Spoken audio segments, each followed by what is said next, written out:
Hej Mette. Hej Sisse. Jeg vil gerne høre, hvad er det, der er så fantastisk ved din klinik? Hvorfor skal man købe din klinik? Det er der jo flere grunde til. Altså, jeg synes jo for det første, at vi har en helt fantastisk beliggenhed. Men, der er udsigt, ikke? Er det noget, der er udsigt ned til Kolding Fjord. Det er der nemlig. Der er masser af parkeringspladser. Jeg har 270 kvadratmeter og bolder på. Jeg har et fantastisk personale, for slet ikke at sige fantastiske patienter. Hvad er der fantastisk? Jamen, det er, at de er så trofaste. De kan lide vores værdigrundlag, som ikke handler om, at vi bare skal have en butik, hvor der skal rulle moneter. Altså selvfølgelig er det ikke en bolsjebutik det her, men hvor det er mere nogle værdier om, at vi har patienten i centrum, og vi gerne vil gøre en forskel. Og det synes jeg faktisk, vi lykkes ret godt med.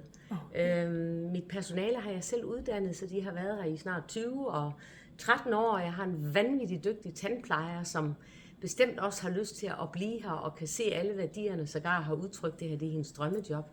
Det bliver tror du, jo enormt vil blive? stolt Hvis du nu rejser, tror du så, de vil blive? Ja, det tror jeg. Ja. Jeg tror faktisk, at de har stor tillid. Det har de i hvert fald udtrykt. Ikke? Jeg vil da selvfølgelig også gøre mit til, at man skal være ordentlig ved mit personale, og ikke bare sådan... Altså, de skal have deres bedste sider til at shine, for det er sådan noget, jeg har arbejdet rigtig meget med. Ikke? Hvordan kører klinikken økonomisk? Er der et overskud til en ny ejer? Sådan, du behøver ikke at gå i detaljer, men har man råd til både at købe den og betale af på det, og kan man så også nå at tjene løn her? Det kan man. Altså, jeg er jo ikke nogen billig tandlæge, men driften er skruet så skarpt, hvad kan man sige, til kanten. Og jeg plejer sådan at beskrive min klinik lidt som en smuk, flot kommode, hvor der er masser af skuffer i. Der er bare ikke rod i nogen af skufferne, fordi vi simpelthen... har været så gode til sådan hele tiden, du ved, der er styr på tingene, fordi jeg skal sove roligt om natten. Og det vil sige, jeg plejer også at sige, at man kan købe klinikken om fredagen, og så om mandagen, der tjener man altså penge. Der kan man gå i gang. Og det er jo noget med, at du ejer faktisk bygningen, ikke? Det gør jeg også, ja. Så ja, det har været en bank tidligere, ja. En bank, ja. Ja, så det har vi jo så udnyttet lidt på den måde, indretningen er med en reception på over 100 kvadratmeter. Ikke? Det er der jo ikke så mange, der kan. Der er ikke sparet på pladsen. Nej, det er der ikke, men det kan noget fantastisk i forhold til også patienterne, at de føler, at vi er meget i kontakt med dem, og det der med, at de kan sådan se, hvad det er, der foregår, og ja, det har været en stor succes. Og du har 3 klinikrum. Det har jeg. Og du har faktisk plads til at lave et 4, hvis det skulle være. Det har jeg også, ja. Fordi der du er har et kontor. Vand og røntgen og ledninger og hele pivetøjet, som man siger her på jysk. Ja. Mm-hmm. Og lige nu, der har du ikke et stort røntgenapparat.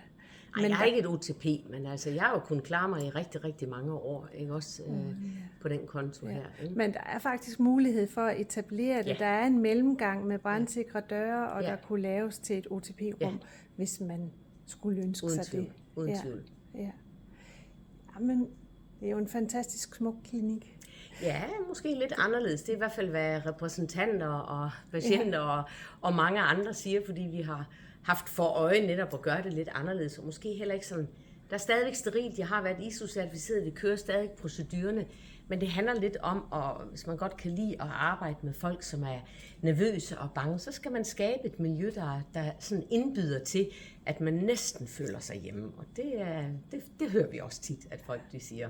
Det må være svært at forlade det her sted. Det er det bestemt også. Jeg kunne da bestemt også godt tænke mig at være en del af det i det omfang, det ønskes. Altså, det har jo også sådan sine fordele, ikke også?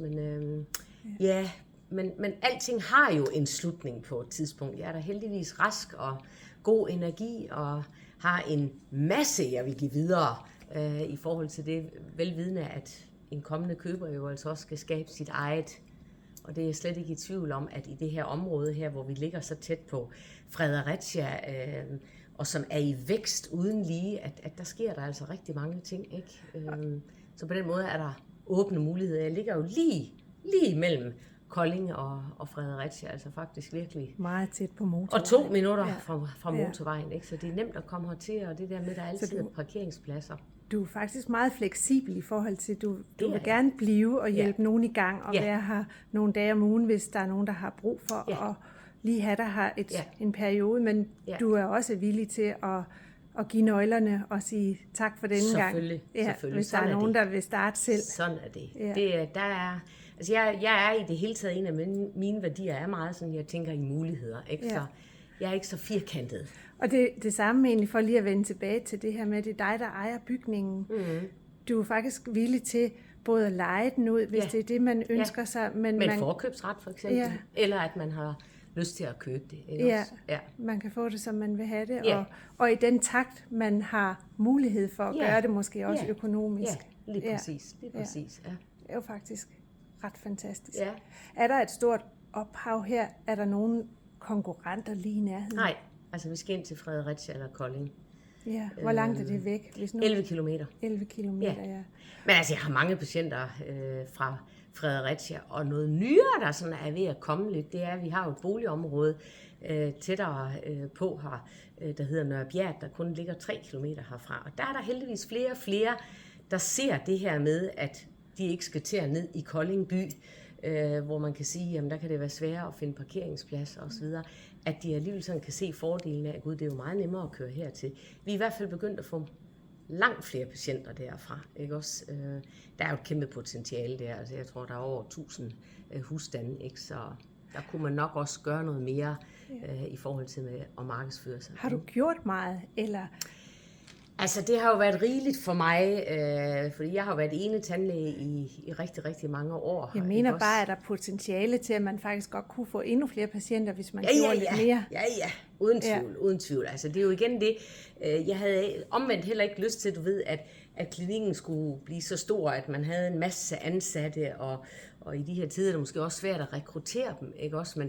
Men der er potentiale for rigtig mange ting. Ja. Det er der altså. Men du har faktisk en god, stabil, loyal patientbase. Det har jeg. Hvor mange patienter har du sådan regelmæssigt? Altså, nu er det jo svært. Der er jo noget, der hedder kontrolstatistikken. Den kan man ikke, altså det er jo selvfølgelig, den er retvisende på en måde, men så er der jo nogen, der er indimellem, så glemmer de lige at komme, så går der pludselig 2 år osv. Ja. Men det ligger meget stabilt imellem 1750 patienter. Ikke? Om året, der kommer om året? Ja. Okay. Nu kan jeg ikke komme på flere spørgsmål lige for nu, så jeg vil sige tusind tak. Jeg tror da også, at vi på en eller anden måde kommer omkring en hel del ting. Ikke også? Det var godt, og folk må gerne komme og kigge. Ja, det må de i hvert fald, og kontakte os, ikke også? Ja. Dejligt. Tak. Selv tak.